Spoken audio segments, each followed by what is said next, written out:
Hello বন্ধুরা, আজ আমি প্রথম রান্না করব মাটন কালা ভুনা। তার জন্য প্রথমে দিয়ে দিয়েছি ধুয়ে রাখা মাংসের ভিতরে বেটে রাখা আদা আর রসুন। আর এখন দিয়ে দিলাম গোলমরিচ গুঁড়ো, সাথে দিয়েছি সামান্য শুকনো মরিচ গুঁড়ো আর লবণ আর হলুদ।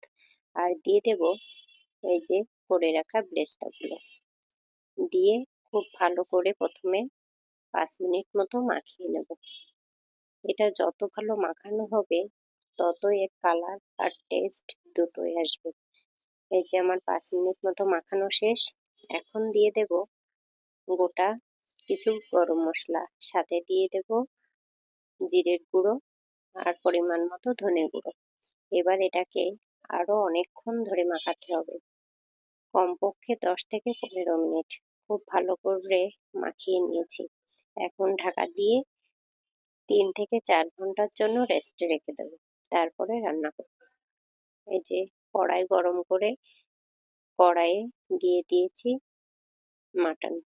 এখন ভালো করে কষাতে হবে। ম্যারিনেটের সময় শুধু তেল দিয়েছি, বেরেস্তা ভাজা তেলটাই শুধু দিয়েছিলাম, আর কোনো তেল যাবে না এটাতে। এখন এই যে অনেকক্ষণ ধরে কষিয়ে নিয়েছি। কালারটা কিন্তু অনেকটাই কালো কালোই হয়েছিল, কিন্তু ক্যামেরায় বোঝা যাচ্ছে না। আমার এটা রান্না করতে প্রায় 1.5 ঘন্টার মতো সময় লেগেছে।